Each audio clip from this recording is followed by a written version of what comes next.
Rogers TV. This program is brought to you by Ignite TV. Now you're in command. Visit Rogers.com for more details.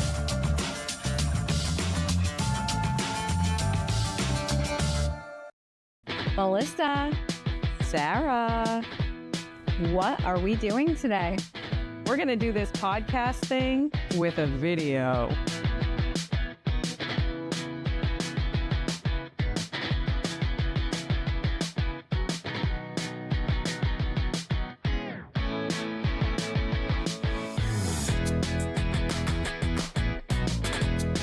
Sarah, it is, as always, like a delight to see you, but all the more because everyone else can see you too. Yes, we are really going next level here by moving the podcast into the visual realm. Yes, definitely. A special thank you to Rogers TV for hosting us here, and a really special thank you to Giancarlo for taking an interest in the podcast and being so willing to work with us and take our could read, should read, must read podcast into the television stratosphere. Woohoo! Yeah, definitely. And for those of you who may be new to this show, I am Sarah. And I am Melissa. And we are friends who met at grad school in St. John's, Newfoundland in 2007, 2008, and have kept in touch ever since. We've been making our Could Read, Should Read, Must Read podcast since late fall of 2023 in an exclusively audio format. So if you like what you see and hear in this episode, be sure to check us out on Spotify or Apple Podcasts or wherever you download your podcast, because we've got lots of content there that you can enjoy. This is really exciting today to be filming both video and audio. And most people who are familiar with our podcast know how much we love to listen to ourselves and that we're all, kind of sort of our own biggest fans. So, it's exciting that we can all now re-listen and re-watch ourselves. This is excellent. That's right. Yes, we make no bones about the fact that we love to re-listen to ourselves. And I have spent some time throughout the summer re-listening to some of our existing podcasts. And I started to kind of see a little bit of a theme that I am a little bit of a curmudgeon when it comes to publishers and booksellers. And I keep talking about how they're just out to make a buck. So I feel like I need to kind of clear the air a little bit. And I need to point out that I absolutely love bookstores, actually. I love nothing more than spending a little bit of time in a bookshop, maybe sipping a coffee, looking at titles, that sort of thing. So I did want to make sure I got that out there. I think, like most avid readers, I have fantasies about like owning some little bookstore, probably with some kind of bakery element, and just being surrounded by literature and sugar all day long. So I did want to put that out there and ask you, Sarah, what are some of your favorite bookstores? Tell me about some of the favorite places where you like to buy books. I love a bookstore and there are so many different types of bookstores out there. And I was thinking about this recently, and kind of my first exposure to a bookstore was a bookstore chain but I think it was a smaller chain, and it was called Walden Books. And I remember going there as a child and just looking at all the different titles and loving the artwork on the books. And our local Walden Books was at this place called the Norwich Town Mall, which now kind of ceases to exist. And that store went out of business years ago. And I think bookstores are really precious, and especially those that are independently owned. And there was a bookstore that was in our local community. I live in Connecticut in the United States. And there was this little town that had like a really cool art culture vibe to it. And they had an independently run bookstore for about 14 years, from 2000 to the end of 2013. and it was called Wonderland Books.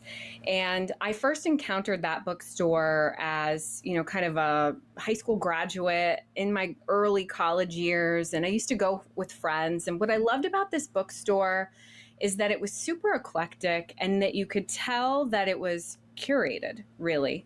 So not only just the books and the titles, but even just they had gifts there, really cool, quirky greeting cards if you wanted to be like really original, if you were giving a gift. And the owner, you could tell that she took so much pride in the place. And oddly enough, even though I had encountered it in my, late teens and early 20s, in my late 20s and early 30s, I ended up getting to know the owner because I used to work for a newspaper in newspaper advertising, and she ended up becoming one of my customers. And so I would go to see her like a couple times a month, and I would just go and chat with her. And unfortunately, at the time where she started to advertise with me was at the time when it was just post-recession of 2008, and her business was really not doing great. And of course, that's when Amazon was coming, and a lot of people weren't going to small bookstores, or not even necessarily going to the bigger Barnes and Nobles and Borders and Kohl's bookstores, but they were really kind of going online. And we ended up running a bunch of ads, but the store just ended up closing, and it was really sad. But I ended up getting a bunch of titles from there. And in 2013, there was like a wave of friends, including yourself, Melissa, who had children. And she helped me pick out these really lovely children's books, super unique, that I ended up giving as gifts. And so Violet, your daughter, ended up getting one such book, and I was just racking my brain thinking about it today. And if I remember correctly, and I have a really, oddly strange elephantine memory, but it was Rude Ramsey and the Roaring Radishes by Margaret Atwood. And as both of us being English lit majors and huge fans of Margaret Atwood, I was like, what more perfect book could I have gotten for little Miss Violet as she was entering the world. So I like that place, even though it's been closed for over 10 years now, holds a special place in my heart. And I think now more than ever, it is important for us to bring our business and bring our thoughts and bring our energy to smaller bookstores. It makes such a big difference. And I don't know, I feel like as book lovers, we want to see this craft continue. And if it's going to continue, we need to be supporting bookstores. So absolutely. I'll step off my soapbox. Yeah. It's not a soapbox. It's actually a stack of books that you bought at independent bookstores. Yeah. No, of course we have that book, and Douglas has grown to love it over the years too. And it's a really funny read. Like it's a really like energetic kind of book too. And even our kids have kind of used it as an opportunity to come up with their own little stories that have like a lot of alliteration and fun characters. So yeah, that's great. I love that story. And I love that now we've talked about the bookstores, but now we're talking about the books. Because let's face it, that's where our passions really are, in these stories.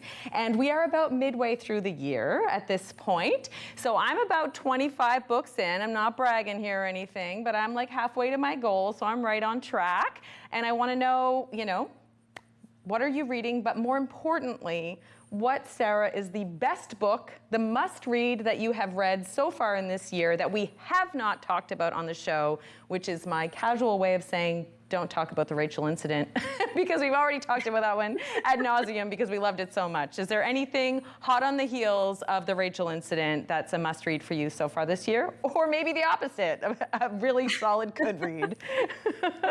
Well, it's interesting. Of course, the Rachel incident, which I won't talk about in any great detail, was such a great read. And both of us had mentioned it was one of our favorites of the year. And that was way back in late February, early March. But, going into the spring and summer season, I unfortunately ended up on a little bit of a trend of reading some kind of downer books. And it was not my intent, but it slowed my reading pace down, which was really frustrating because, I had felt so great and confident going into this year and going into the center of this year of, like I've been on such a good flow, but yeah, 2 books in a row that were just super downers. So one of them was a book that I actually bought when we went to Boston. So it was from Beacon Hill Books, and it was called Worry by Alexandra Tanner. And I really feel like a more apt title of the book would have been Narcissism, because the book was just full of narcissists and people who are victims of narcissists. And it was just, even though there were some real laugh out loud moments when I was, kind of guffawing, and I feel like I even sent you screenshots of some passages, I ended up leaving the end of the book. It really made me feel like, oh, and that's such a terrible feeling when you finish a book. You want to be like, oh, because it was so good and you want it to continue. But this one was like, it just ended on such a sour note. So that was a bummer. And then right after that, I ended up picking up a book that I had been really interested in reading. It's called Eileen by Otessa Moshfegh. And that one really should have been a book that I read for our holiday reading episodes that we did as preview episodes when we were launching this podcast, because it is set in the days leading up to Christmas. It's set in like a New England town. And what I picture when I think about the book is when snow gets really dirty. That's the feeling that the book gave me, like just dirty snow, half melted, piled up on the side of the road. That is the feeling that I got from that book. And it reminded me, like, it was along the vein of like a Patricia Highsmith. But it was really acclaimed too. It was nominated for like the Booker Prize. It ended up winning like the Hemingway Prize. It really, especially after coming off of Narcissism, AKA Worry, I was just like, oh my God, another major downer.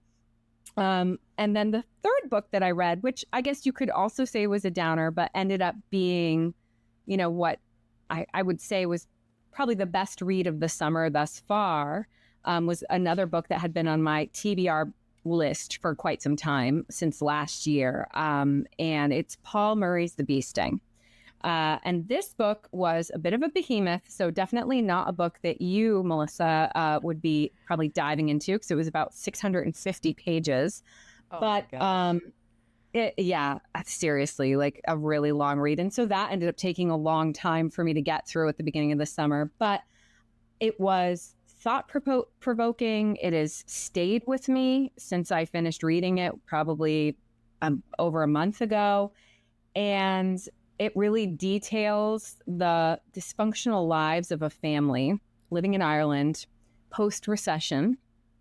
And it's broken up into 4 different sections. Each of the main characters, it's the Barnes family. And so Dickie Barnes and Emilda Barnes, Cass Barnes, and PJ Barnes, they all get their own sections of the book, and you really get into their POV. It was a challenging read, but again, like I said before, it was a thought-provoking read. I think I had shared with you kind of offline that one of the character sections, the Imelda character, it was all stream of consciousness. So like we're talking no or limited punctuation, no real like sentence or paragraph breaks. And this is, we're talking like 100+ pages. Oh my gosh. So, I don't know how you survived. Like, how did you not just at one point say, okay, when you've edited this, when you have asked others to proofread, I'd need a semicolon somewhere just to propel me forward. I know. And it was just that one section that was the stream of consciousness. But you know what I really thought about it, it fit the character.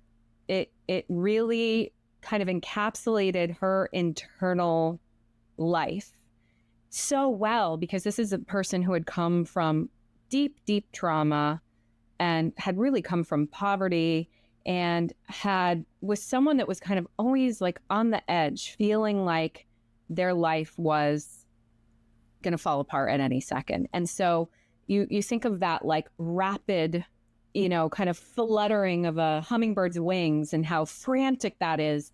And I feel like the creative choice that Marie made in having the stream of consciousness section for her made so much sense. And I ended up respecting it and appreciating it. And I mean, not to pat myself on the back, but I was really like proud of myself for like sticking through it and reading it and enjoying it too. Because it would have been. Why do the writers get all the credit? What about the readers? What about really good readers? Yeah. Yeah. Because one of the main, I mean, it was, I believe, a Booker Prize shortlist for last year. So, I mean, it was very acclaimed book. But I think some of the criticism, especially from, you know, kind of your average reader, would have been like, this was a long book. Yes. Maybe could have used with a little bit more editing. But I wouldn't necessarily call it a must read if I was put on the spot. But I definitely think if you're someone who appreciates a challenge and really loves a deep focus on the inner lives of characters, this would be a should read. So that was a long way of saying probably my favorite book post the Rachel incident. But, you know, the year is still, you know, six or so months to go, and we'll see what maybe replaces that. But yeah, and two books in our top sort of 5 set in Ireland. So that's an interesting, unsurprising theme there. I went through a few solid could straddling the should read category earlier in the summer. But in the spring, I read a book that I will definitely give a must read, and really leaning into the visual realm that we're in. I got to figure out my angles here. Greta and Veldin by Rebecca K. Riley. Loved this book. Read it in the spring, actually on the way back from the Boston trip. And we've referenced the Boston trip twice. Sarah and I met up in Boston in May. We have a great book banter episode talking about our reunion there and some of the bookstores that we visited there. If anyone wants to pop over to Spotify or Apple Podcasts to have a listen to that. I love this book, and I will say it's been a few months, so maybe some of the rougher edges have been smoothed over with time a little bit, that I'm not really recalling them in the same way. But ultimately, I thought this was a smart and humorous book. I felt like the writer really trusted me as a reader. Again, just patting ourselves on the back for how great we are at reading these books. You're welcome, authors. Yes. But I really felt like she trusted me, like that she was giving me these sort of complex characters and very offbeat, quirky behaviors, but trusting me to kind of get it and to be able to follow the story and absorb what she was giving to me. So I really appreciated that. And I was nervous because when I opened the book initially, and this is kind of something to do with, I bought this book online, guilty. If I had seen this in a bookstore, I'm not sure that I would have purchased it necessarily, despite its gorgeous cover. It opens with one of these like lists of who all the characters are and what their affiliations are. She actually has 2 characters who have the same name. And I might have been kind of turned off by that. I kind of wish she hadn't included the list at all because it's not necessary. Like the characters are very straightforward in terms of understanding their role in the story. So I was a little bit nervous, but ultimately the story flips between Greta's perspective and Veldin's perspective and their siblings. And I just loved the pacing of this. I was always kind of just ready to hear what Veldin had to say when Greta was finishing up and vice versa. There are 2 sections at the end that she gives the perspective to other people and not the characters you would expect her to. So I also really loved that. But through these 2 voices, we actually get to know a lot of people and a lot of really different people and a lot of different places. It's set in New Zealand. I've never been to New Zealand. I always kind of assume it's a bit like Canada because it has sort of a similar history of colonization and that kind of awkward cousin to a larger neighboring country kind of identity crisis. But it really kind of brought me into that place. I could kind of hear the dialects or the different accents of the place.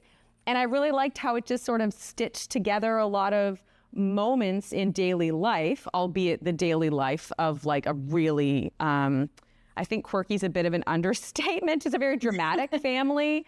So it's their daily life, but it's kind of amped up because they are so dramatic. but that all of these moments when they're stitched together, they really accumulate into this illustration of how different people interact with the world and how the world looks and feels to them. And it addresses themes of colonization, immigration, sexuality, generational divide, academia. So I really loved all the characters and how they came together. I felt like I was kind of like just nestled in this little world. And I liked how that kind of reflected my own experience just as a human being, that we should just be watching and understanding other people's behavior to try to figure out what the world looks like to them. I think any book that really focuses on world building, and especially if it is like a place or space that you're not familiar with, and by the time you get to the end, that you feel like you've gotten to know the characters, but also where they are and what their lives look like and what it really feels like.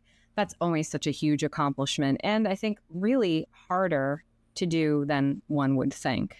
And I know that I was laughing before about this whole like inner monologue from that Bee Sting book, but I just am such a fan of these ensemble pieces, right? Like, I mean, I always referenced Arrested Development being one of my favorite shows. Like, I really feel like when authors present how people interact with each other, it's sort of like, it's the opposite of their interior world, but then it's like this sort of filtered version of the interior world. So when it's nicely balanced and blended, you can sort of see why they chose to present themselves in certain ways to certain people, maybe, but you also see their insecurities. I do have a little passage if you'll indulge me. Oh, I will, of course, indulge you, Melissa. Okay. Read away. I did find it a little bit tricky. I was kind of going through this last night trying to find a section because, like I said, I found it really cumulative. Like, it felt like I needed all of the moments to come together. But then I did find this spot, and I thought it was kind of like a good example of, and also of showing how that, of showing that idea of bearing your insecurities through the narration, but then how they get presented in real life or dealt with. So a few points for context. This is from Greta's perspective. Greta works at a university, so she's pursuing a graduate degree, and she's teaching like intro-level courses there. She does reference a character named Rashmika. That's one of her good friends. Elle is also referenced. This is someone that Greta's in the early stages of a relationship with, and it's also important to know Greta is very tall. Okay, here I go. Okay. It's not a great day at the university or in Greta's life in general, I think. Pouring myself another plastic cup of mysterious punch from a big bowl in the staff common room.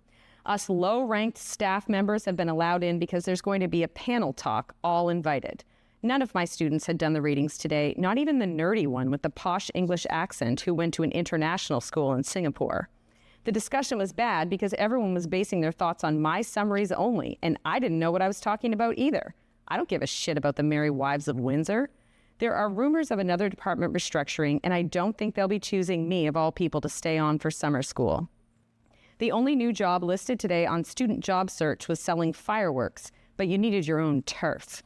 I pour the punch a little too exuberantly, and it spills on the bench. Whoa, calm down, a guy I don't know in shiny brogues and a paisley shirt says, taking an orange slice. I glare at him, drink half the punch, and fill the cup again. I go and stand by Rashmika, who for some reason is having a good time. She's laughing with a guy in an Oxford sweater and burgundy chinos and a girl in a long abstract print skirt and black suede jacket. They're talking about a show I haven't seen. I partially stand in the circle and look down at my clothes I put on yesterday afternoon. I went out after lunch because I didn't want to be alone. I slept on Rashmika's floor because I didn't want to be alone. I just want to see Elle, but I'm embarrassed by the state I'm in. Very emotional, very not clean. I said she could come up and hear about diversity in 19th century literature if she was finished with her plants, but she hasn't been receiving my messages. The little messenger bubble is not filling in. I check my phone again, but there's nothing. Rash, that guy just told me to calm down. Can you believe it? I say. She shrugs. You kind of seem like you need to at the moment. The panel begins and we all sit down on cushioned red and orange metal chairs, the kind that exist in all universities and waiting areas across the country. There isn't enough room for me to sit with Rashmika and the fun television fans, so I have to sit in the back row by myself, which is fine because I'm self-conscious about people not being able to see over me anyway. The panel is comprised of the kind of people you would expect to see at this sort of thing. People who can sit casually in a line knowing we're all looking at them. A confident man with glasses, about 30, who when asked if he knows a particular book says that he hasn't got to it yet, as if he has a towering stack in his house of all the books that people talk about. A girl with a sharply cut wavy bob and a silk floral skirt who speaks like someone from Radio New Zealand, upright consonants piercing her every word. An American lecturer in her 40s with spiky red hair and a purple pashmina worn tightly around her neck. I didn't hear what any of these people's names were, but I assumed they're things like Patrick Bushel, Emma Kennedy Staines, and Anna Rosenfeld. The moderator is a lecturer I had for an undergrad paper where I got a B+ despite not going to the lectures or reading the books. They are all white on this diversity panel. I feel a deep anger bubbling away inside me.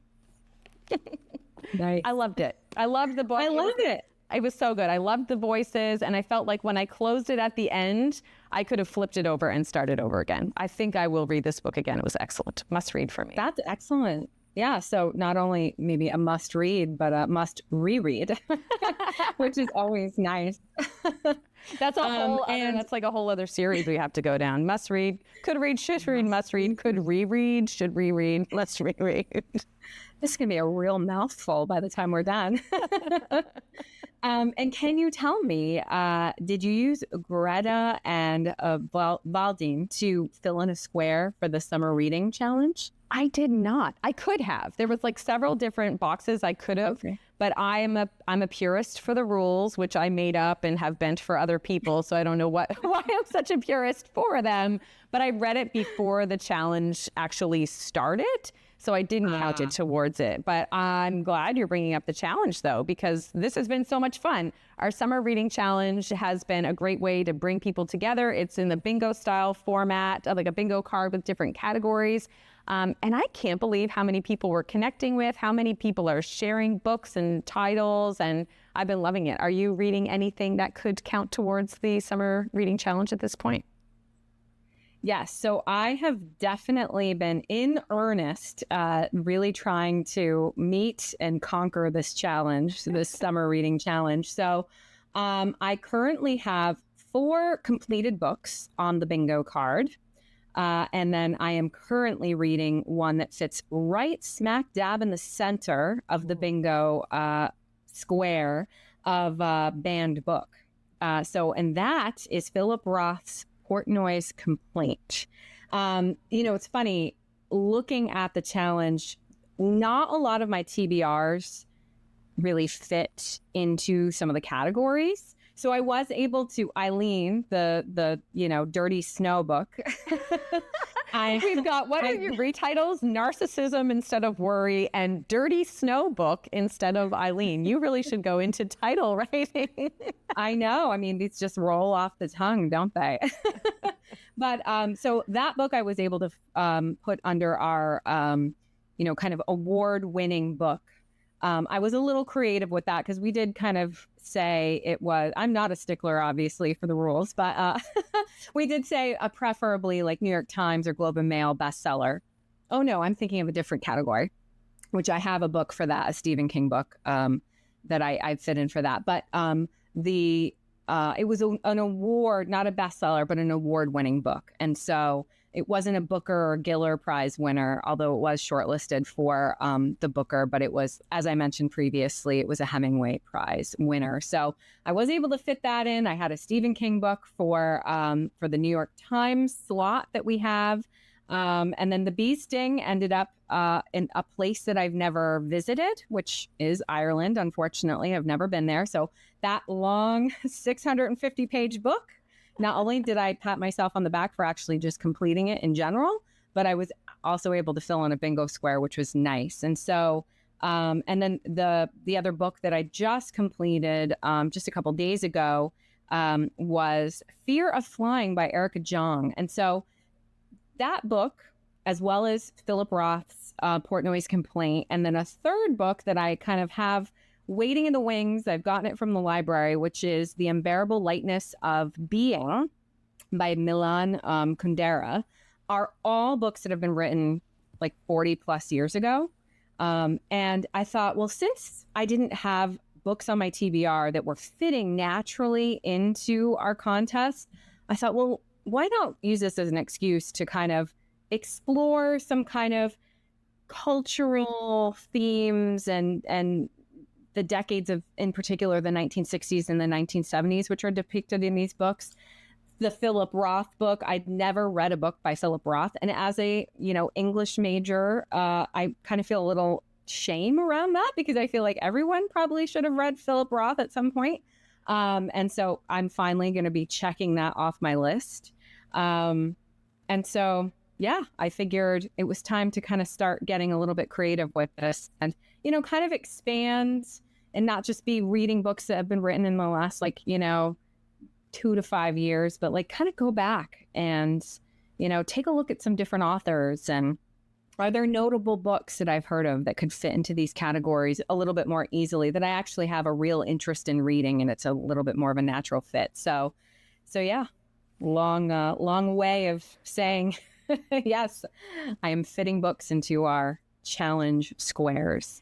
Well, and we talked about this at the beginning of the year too, about, what our reading goals were, not in terms of numbers. And even though I made a joke earlier about being halfway to my 50 books of the year, but we talked a lot about just books putting us in conversations with people and conversations with each other like this, but then through the podcast and through our social media profiles and stuff, or social media channels, I guess, we've been connecting with people, and it's been funny to see someone else, actually your cousin added a Philip Roth book to her bingo card, and sometimes dipping into those books that are older, even though they might not be contemporary, current, sort of active, timely conversations, the older books put us into sort of a longer conversation, and we also get to kind of see how that book has, had what its longevity has been like, how people have received it over time too. So no, I think that that's really cool. And it does kind of capture the spirit of the challenge too, right? To push our boundaries a little bit, read things that maybe we don't necessarily want to read, or maybe that we haven't been compelled to read thus far.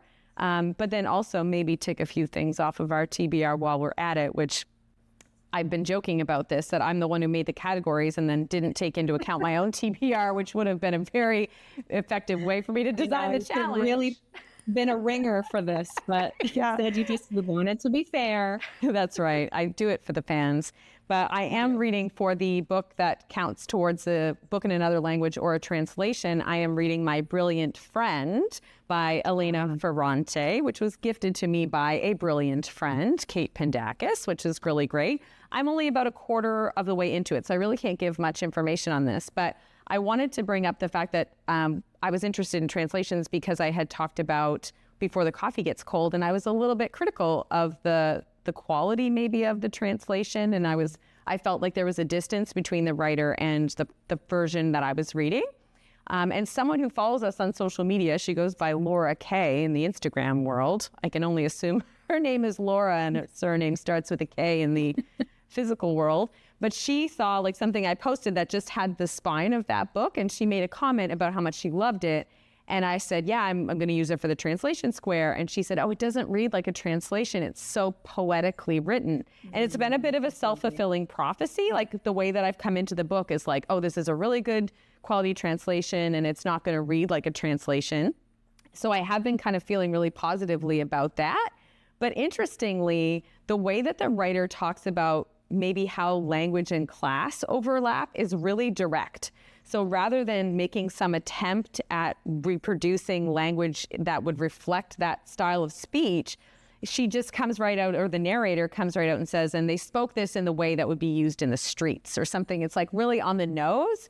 And that's really made me kind of think about what would this look like in English, right? If this was a book that was written in English about different dialects of English or different manners of speaking, how would it look? And of course, as someone who lives in Newfoundland and has now collectively lived in this province for 17 years, not in a row, but 17 collective years, and you've spent a great deal of time here as well. The Yes. Newfoundland dialect, the Newfoundland dialects, plural, very tricky to capture on a page. And I don't know if you've had any experience with reading books that try to capture it. And in my experience, they sort of either are incredibly successful or just pathetic failures. I don't know how you feel about it. Yeah, I do really feel like, in my experience, attempts at depicting dialect or accents, it can be a mixed bag. And when it works, it really works. And it is immersive and can really transport you to the place.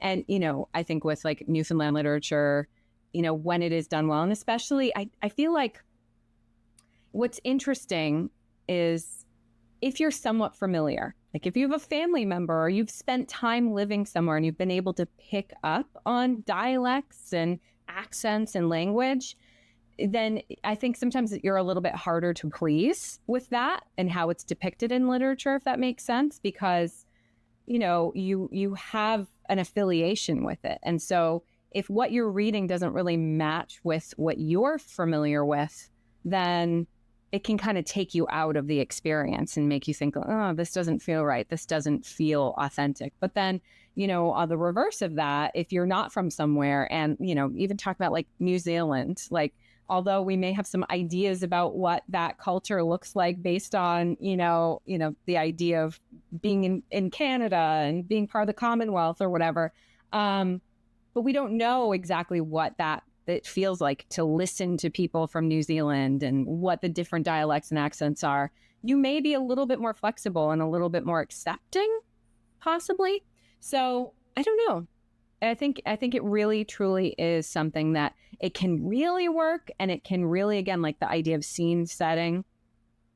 I think it can really put you there, or it can take you way out of it. Yeah, you're right. Yeah, it can really interrupt that immersive experience. So, no, I totally agree with you. And I'm excited to see what My Brilliant Friend has to offer. It has a really good hook. It definitely, the tension is established early on. This is the first book of a series as well. So it opens up with this sort of, like I said, this tension building, and then it rewinds you right back to the two main protagonists as children.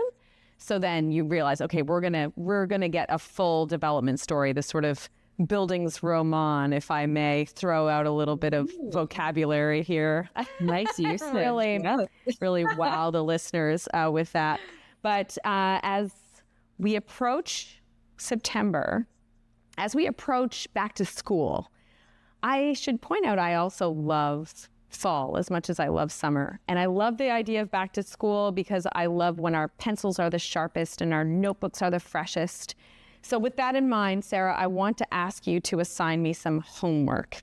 I want to kind of set this as this midway point of the year. Our plan is to do another year-end roundup like we did in 2023. I want to do the same thing for 2024. So what book are you going to assign to me now to read that we'll come back to in another 6-ish months as part of the year-end roundup to chat about? Well, don't worry. It's not going to be the bee sting. I would not do that to you, my friend. But because I love having a shared read with you, because I love it when we can kind of go back and forth and talk about characters and talk about plot and what we loved and what we didn't like, what worked for us and what didn't. I'm going to actually assign you a book that I have yet to read, but plan on reading before the end of the summer. Bold move. And I feel like if maybe we can both read it at some point this summer. We'll see. I know you're going on a vacation soon, so possibly then. But the book that I am going to assign you, and I guess assign myself, giving myself homework, is All Fours by Miranda July. Love it. And we did have a previous very snippet of a conversation about this book before. You had asked me if I had read it yet because you knew that it was on my list. But this has been a much buzzed about, I would say, like read of the summer. And it explores, from what I can tell from the descriptions that I've read, what it is to be a woman, what it is to be a wife, what it is to be a mother, what it is to be an artist in midlife, and maybe some of the interesting paths that can be taken. And I've heard that it is quite spicy, which I know you and I are both not afraid of a little bit of spice. However, when we do our year-end roundup, we may very well need to put a content warning on that episode and also ask our mothers not to listen. So that's we're really generating some buzz here for sure. Like even by already pointing up that there could be like an explicit warning. We've already got listeners ready lined up. And that will be a book banter episode. We do sometimes imbibe while we are having a book banter episode, and I think that book will lend itself well to a little boozy banter. So, and there you go. Yeah, that sounds fun. I'm already looking forward to that. Yeah, thank you for picking that one, because that one's definitely one that I wanted to check out and have heard a lot about. And I felt myself when you were saying, oh yeah, book of the summer, lots of buzz. I felt myself and my cynicism starting to bubble up, that I was going to be like, that's just because the publishing industry has marketed it well. And I was like, no, Melissa, you already undid this statement. Why are you starting all over again? I already tried to correct that at the very beginning of this. I thought I had undone all of that nastiness that I had said and revealed about myself with the publishers. But I guess old habits die hard. But in any case, speaking of marketing, folks, I do want to mention a book that I would put on your task list, on your assignments for the back to school, that does feature some ad execs, I guess, is that the term? It is a book called Cleopatra and Frankenstein. And I read this summer. I feel like I would assign it to you to read, not because it is a must-read, but rather because I want all of my feelings about this book to be validated. And I have lent this book. I have lent this book to someone else already for them to validate my feelings about it, and it worked. But it was like a ridiculous encounter. So I will just like go off script here a moment to tell this anecdote, because I do find it funny. Talk about interior worlds. If I were to write a book, it would be like The Bee Sting, just thousands of pages of just no punctuation whatsoever, inner monologue. But I was going to a birthday party. A friend of mine was having a birthday event, and I knew I would see another one of our friends there, and I had told her that she should read this book, or I think she saw I had posted about it and was curious. So I go to the birthday party, and the person I'm giving the book to and the person whose birthday it is are arriving together at the same time. So I encounter them both at the same time. And so the birthday girl, I hand her birthday card, which, just to be fair, like, it's a pretty lame gesture. It's literally a folded piece of paper. I mean, it was a legit greeting card I had purchased somewhere, but, generally speaking, cards, maybe not the most thoughtful of things to give. So I hand her a card, and then I realize I have like a way more substantial item to give to our friend who is there, whose birthday it is not. So now I'm giving like basically a gift to the non-birthday person, and also giving her a card at this point as well. But just to make things a little bit more interesting, it is a Christmas card that I am giving her, because I had found it from Christmas on the top of my fridge and was like, I'm going to see Shelly tonight at Lindsay's birthday thing, so I'll give her a Christmas card then. So like, I just feel like this type of thing happens to me all the time, that I'm like, I'll do a nice thing. I will give someone a book, and then I end up in these strangely embroiled in these kinds of bizarre scenarios. So all of this to say, I have like an awkward, very gauche moment at this birthday party, and then I hand off the book to my friend and basically say, I only liked the first third of this. The rest is like not great reading, but I just want you to find that out for yourself and then agree with me. So then we started exchanging what we ended up calling book roast texts about the book as it got like sort of progressively worse throughout the book. So it starts out so strong. I really can't overemphasize that. Like the first third of the book, I was like, oh baby, we are cooking with gas. Like I was really into it. It starts with like almost a meet cute situation. It evolves into this green card marriage, and the characters are complicated but charming. It's a really interesting read to begin with. And then the author introduces like 900 other characters who are kind of unnecessary. And the whole time you're kind of wondering, what happened to those other two? Like, they were really interesting. Can we go back to them? And then when you do go back to them, they have spiraled into places that are really kind of strange and unusual and not provoking in a way that advances the story. And I think this goes back to something you were talking about in the book that you so aptly retitled Narcissism. These insufferable characters, and you just feel like you're stuck with them, and you just start to hate them and think like, just knock some sense into yourself. What is going on with you? And then, yeah, you're judging them. And so then you don't like how you feel because you're judging their behavior, and then you remind yourself they're imaginary. But really these characters by the end of it had really gotten on my nerves.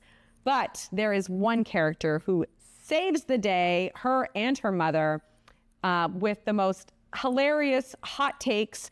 And the way that they're structured in the book is literally like 5 or 6 lines. I call them like these little sound bites, and they're so hilarious and they're so accurate and fun to read and like really clever, I guess, that this one character, Eleanor, and her mother, sort of like a phoenix from the ashes, really, really salvaged this book. So I think that if you wish to take on this task to read it, to just basically agree with my take on it.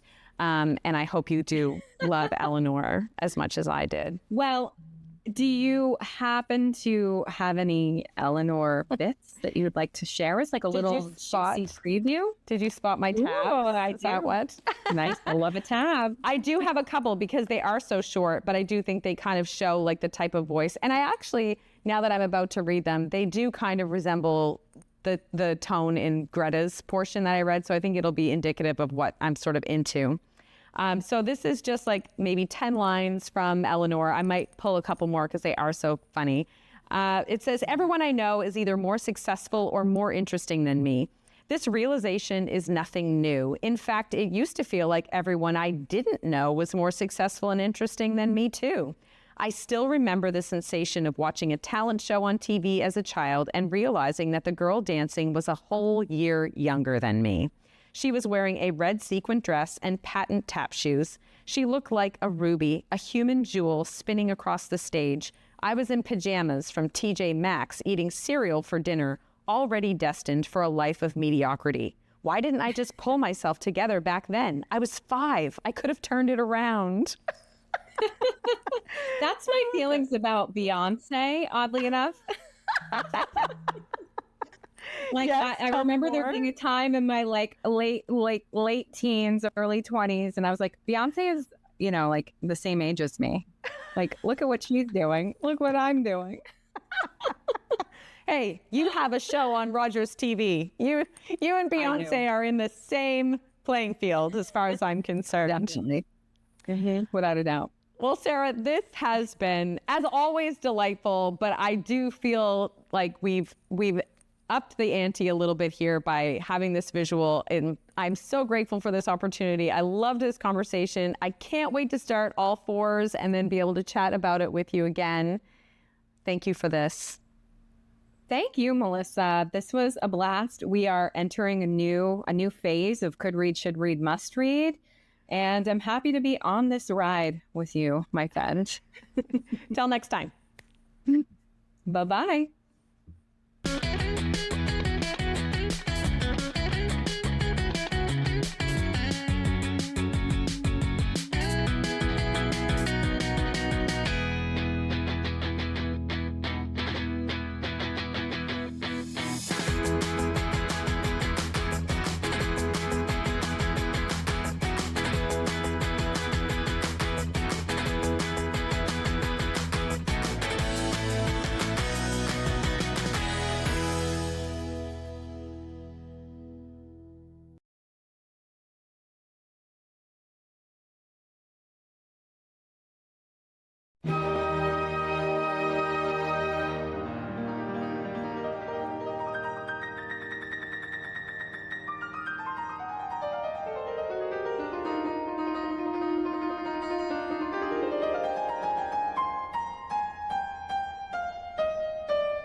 provide feedback on this show, or find out how you can get involved, email us at comments@rogerstv.com or visit our website.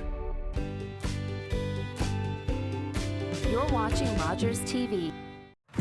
In parahockey, the ice tilts in favor of men. But that will never stop us. United by passion, battling for equity. We are the National Women's Parahockey Team of Canada. We're here. We're hungry. We're ready. Ready to inspire. Ready to leave our legacy. Ready to be supported and make history. It's our time. Are you ready? They've reached the summit! Back-to-back Stanley Cup victories. Greatness. And a new legacy begins. Absolutely amazing. It has happened in Vegas. Is not a destination. And lightning has struck twice. It is a continuous journey that never ends. These are the moments you dream of. Stanley Cup champions. Are you low on food? Struggling to pay the bills? Overwhelmed by life's challenges? When you need support but don't know where to turn, just dial 211. 211 connects you to the programs or services near you. 211, how can I help you?